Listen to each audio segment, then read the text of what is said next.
Yo, what is up, guys? It's Cohen back here again tonight with another episode of After the Buzzer, the show where I tell you basically everything that happened in the NBA today.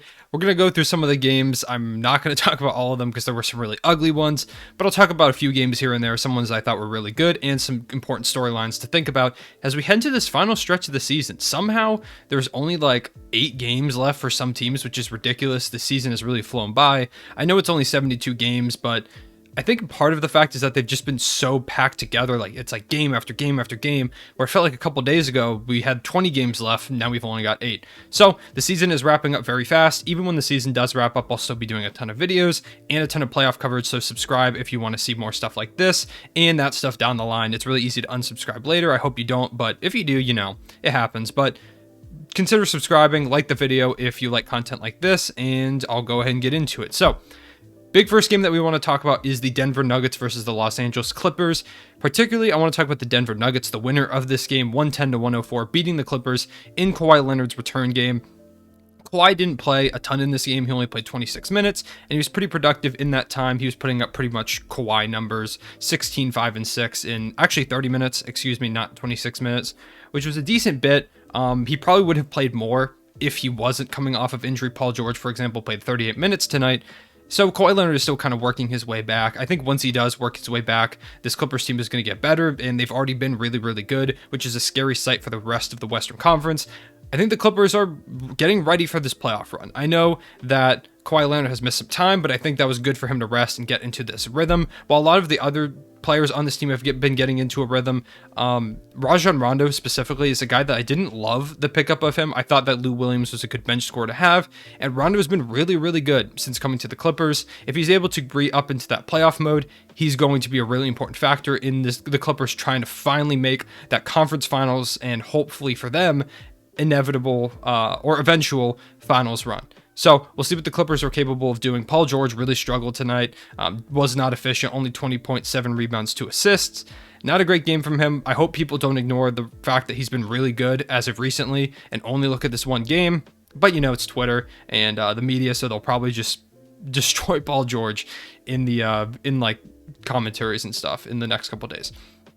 On the Nuggets side of the ball, though, the team that I really want to talk about as the centerpiece of this video, how good are the Denver Nuggets, and can the Nuggets still win the Western Conference without Jamal Murray? It's something we need to talk about because when Jamal Murray went down, I was like, the Nuggets are done. They're going to fall down the standings. Jokic's MVP case might be in trouble because I don't know how good they're going to be without Jamal Murray. Now, Jamal Murray hasn't been having an incredible season, but he's important to this team. He scores around 20 points per game. He's a spark plug for them. There are some nights where he can go off for 50 points.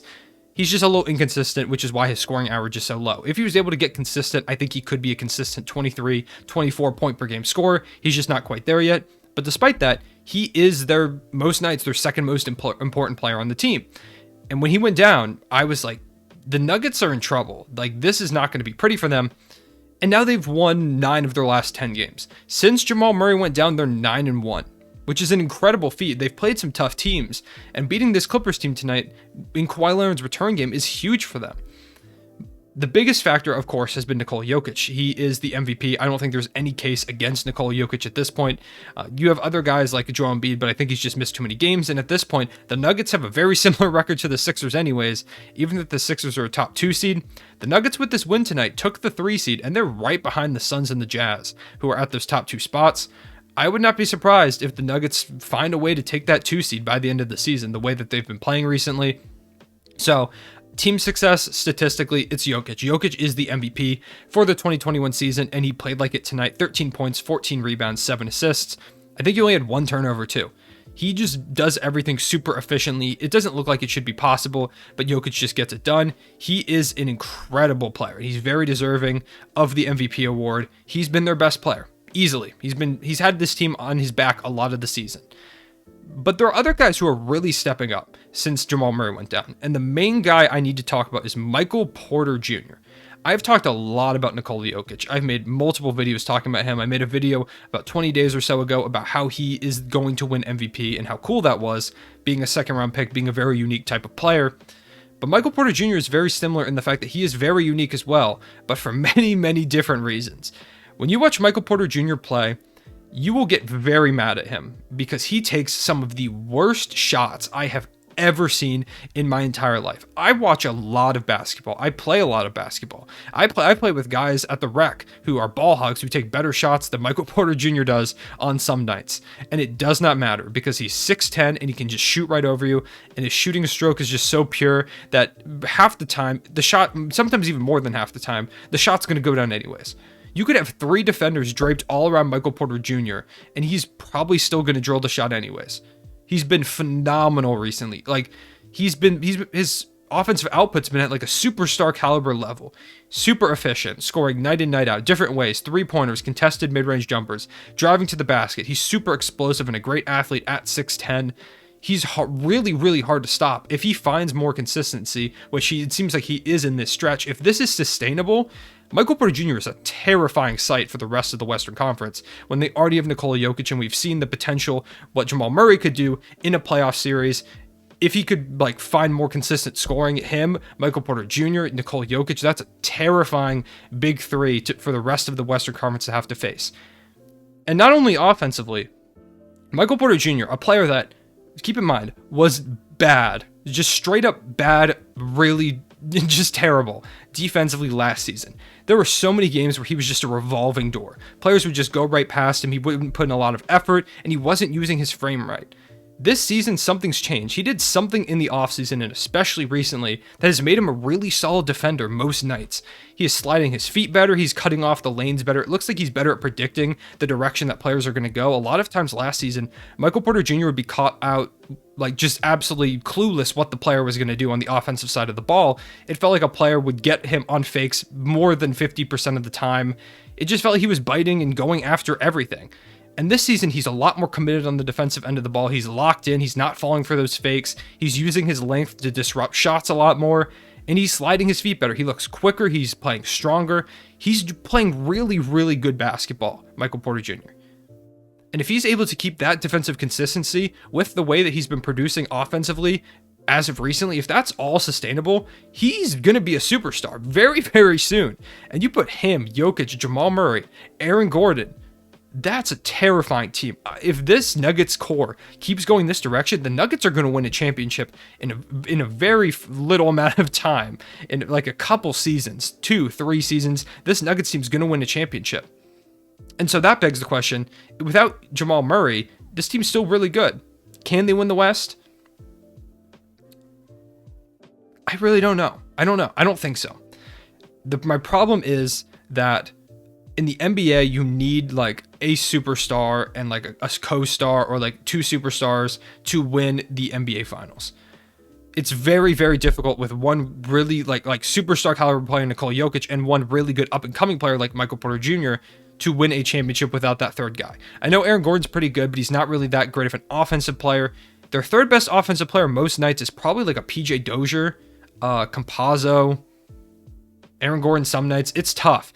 And so without that third consistent offensive output, I don't think it's possible. And also the fact that how difficult the Western Conference is this season. And a lot of teams are getting healthy. The Lakers are currently the Nuggets' first round matchup. Because like I said, the Nuggets, with their win tonight, pole vaulted past the Clippers to become the 3 seed. And right now, the Lakers, after the Mavericks win tonight, fell to the 6 seed. So if it started today, the Nuggets are having a rematch against the Lakers round 1. And that's a terrifying thought, having to go up against LeBron James and Anthony Davis if they're able to be healthy, and they are healthy at the time of the playoff series. That's a really scary first round matchup because you could very easily get first rounded. And they might if they have to go up against Anthony Davis and LeBron James. So the Nuggets need to either climb higher or fall a little bit down. I do think the Lakers will end up taking back that 5 seed. I think they're going to kind of find their stride now that LeBron James is back. I think they end up as the 4 or 5. So if the Nuggets do end up in that 3 spot, I think they're going to be fine. But you don't want to face the Lakers round 1. I think the Nuggets could make the Western Conference Finals potentially if they get hot, if Michael Porter Jr. plays like he's been playing, if Nikola Jokic really continues to play like this MVP caliber guy, and guys like Aaron Gordon, PJ Dozier, if Will Barton is able to come back healthy, he's another critical player for them. If JaMychal Green is able to stay consistent, Paul Millsap plays some good minutes, there's potential here. Monte Morris can come back. That's another guy they really need back. If those guys can all kind of come back and get healthy and get in rhythm, maybe they can make a conference finals run. But I think without Jamal Murray, they're going to fall short of the finals this season. I really don't see it happening. But that does not mean that it's not very, very, very possible in the next coming years. I might pick the Nuggets to win the finals next season. I might. I'm going to have to see how the offseason goes, but my early pick right now, the Nuggets might win the finals the way that their core has been playing, and they deserve a shout out for doing so well despite not having Jamal Murray for so long. The Nuggets are really good. Jokic is the MVP. Michael Porter Jr. is a budding superstar. That's what you need to know about the Nuggets. All right. I talked a lot about them, and I apologize. I know I really went into it, so I'll be very brief about a couple other games. The Pacers-Thunder game. The Thunder lost by 57 points. Going for that first overall pick. I don't know if we're going to get it, but we're coming very, very fast towards that pick. The Memphis Grizzlies and the Orlando Magic game. Oh, yeah. Shout out to the Pacers who beat us by 57 points. But Domantas Sabonis, incredible game. He destroyed us. Almost a 2020 game. He had a triple-double in the first half. It was over in like the first 10 minutes. Grizzlies Magic, Cole Anthony, another game winner, his second game winner of the season. This was huge for the Thunder trying to get further down in the standings because now they're only one game back of the third overall odds in the lottery behind the Orlando Magic. They're close, and the Magic are playing some really good basketball. I thought this Magic team was going to like win one game like the rest of the season when they trade everyone off, but these players play hard. Chuma Okeke's been really good for them. Cole Anthony, I really, really like Cole Anthony. I loved him coming to the draft. I thought the Magic got him as a steal, and it's kind of looking like I was right. So, sometimes I'm right about things. Not always, but sometimes. Cole Anthony's been really good, and I think that him and Markelle Fultz can work as a backcourt for the future. They're going to have to learn how to play with each other, but if they're able to draft like an Evan Mobley in this draft, that's massive. If they can play like a future core of you've got like Cole Anthony, Markelle Fultz, Jonathan Isaac, Evan Mobley, and like a Wendell Carter Jr. or like a Chuma Okeke, one of those two in that starting lineup, that's fun. They may not be very good like immediately. It's fun though, and they've got some assets, they've got some time, but I'm glad they finally decided to blow it up, and I'm glad that their players are still playing hard because I want the Thunder to get a good draft pick. So, Heat Cavaliers, the Heat destroyed the Cavs, 17-point win for the Heat, and Duncan Robinson became the fastest player ever to hit 500 three-pointers made. I know he's not having a great season. He's having a little bit of a down year compared to last season, but he's really stepped it up as of recently, and he still deserves a ton of props for how quickly he's risen as an undrafted guy. I love stories like that of undrafted players. Obviously, as a Thunder fan, I'm a big Luke Dort fan, and so I'm really happy to see an undrafted guy playing super well. The Heat are going to be an interesting team in the playoffs because they might make the playoffs, they might not. It'll be interesting to see how the play-in tournament goes with them. I don't know where they're going to end up there, if they will even end up in the play-in tournament, or if they end up managing to snag that 6th seed. But if I'm a 1 or a 2 seed, I don't want to face the Miami Heat, the reigning Eastern Conference champions, in that first round, just because if they're healthy, they do have potential to be deadly. I don't think they're as good as they were last season. That doesn't mean they still don't have the potential to try and upset someone in that first round. Next, I guess we can talk about let's talk about the Pelicans-Timberwolves game. This was a 4-point win for the Pelicans. I really need the Timberwolves to win tonight to help the Thunder's lottery odds, but they couldn't. Lonzo Ball, he's going to get a bag in the offseason. Lonzo Ball is going to get paid big time, and I'm happy for him. He was a guy that starting the season he was kind of relegated to a spot-up shooter type role, which he give him to his credit. He has been really good in that role. He has really elevated his game to not only because coming into the draft and in the last couple seasons, he was never really a scorer. He wasn't an efficient shooter, and he's fixed his form. He's worked on that, and he's like, okay, if I'm going to be a shooter, I need to get good at shooting. I know I'm a great playmaker. I know I'm a good defender, but I have to get good at shooting. And now he's a good playmaker, shooter, and defender. And any team is going to give that guy like 20 mil. I think Lonzo Ball is going to get like a $20 million contract in the offseason. I could see him getting like a similar to like a Terry Rozier type deal where he gets like 17 mil a season. I think he's going to get that. And I don't know if the Pelicans match it or not. I think the Pelicans should because he has been really, really good. But at the same time, you don't want to commit a ton of money to him alongside Ingram and Zion if you're already not winning with that core. So I understand if they don't, but I think they should. Either way, even if they don't keep him, he's getting it back. The Warriors-Rockets game, the Warriors destroyed the Rockets. Curry started off 2 for 12 and then came out and outscored the Rockets by himself, almost doubling them in that third quarter, and this wasn't even close by the end of the game. So I won't talk about it anymore. Pistons-Hornets. The Hornets have a super good young core. Video tomorrow, hopefully. All about the Hornets young core, because I love this Hornets team. LaMelo Ball made his return.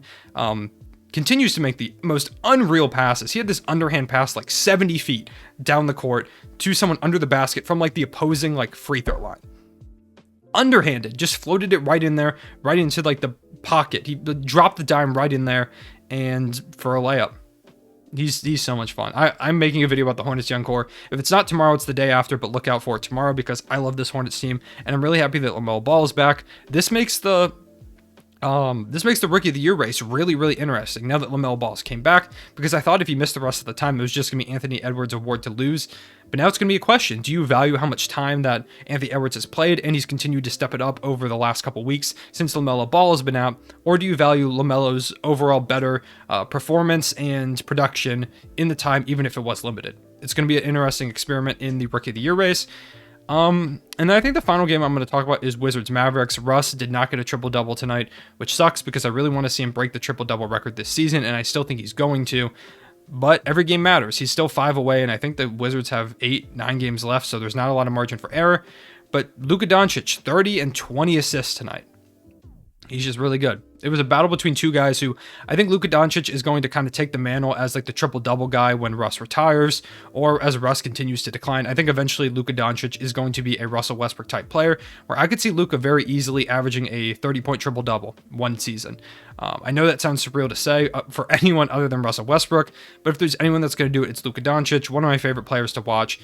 This was a big win for the Dallas Mavericks. They needed this game. And like I said, they passed the Lakers in the standings tonight. They've got to keep winning if they want to keep them at bay with LeBron James coming back. And I think they're going to be able to put up a fight, whether or not they're able to actually do it. I have to look at their schedule. I'm not entirely sure who they play coming up. But they need to get that better seed if they want a chance to try and advance in the playoffs, because you don't want to face a Clippers, a Suns, Jazz in the first round. So, I'm not going to talk much about Bulls, Hawks, or Raptors, Jazz. Actually, you know what? I can talk about Raptors, Jazz real quick. It's only been 17 minutes. Let me talk a little bit about Raptors, Jazz. I'm going to start with the fact that the Raptors young core is really fun. Fred VanVleet, 36 and 7 tonight, 30 points, 6 rebounds, 7 assists. It sounded like I said 36 points. 17 points, 5 rebounds, 4 assists for OG Anunoby. OG Anunoby is really good. He's really good at basketball, obviously. Playing 41 minutes tonight, the Raptors gave the Jazz a fight, and the Jazz have been struggling to put some teams away. They were missing Donovan Mitchell tonight. Bojan Bogdanovic, 34, 4 and 4. Rudy Gobert, 13 and 16. Joe Ingles, 15, 3 rebounds and 9 assists. Joe Ingles might be coming for the 6th Man of the Year crown from Jordan Clarkson. I think it might end up being between the two of them, but I think Joe Ingles might just take it because Clarkson's really been slumping, and Ingles has been putting up great numbers off the bench. Great playmaker, great shooter, stuff that we've seen from Joe Ingles for a while, solid defender. It's just cool to see. Joe Ingles is another guy that I really like seeing succeed, another guy that came from kind of an unheralded background, and it's cool to see him succeeding. So that's all. That's all the games from today. Let me know what you thought about these games. What were your takeaways? Do you think the Nuggets can win the Western Conference? Does Jokic have the MVP locked up? I think he does at this point. I don't think I need to talk about the MVP that much more because it is his award at this point. So with that being said, I will see you guys later. Ray one, say it back.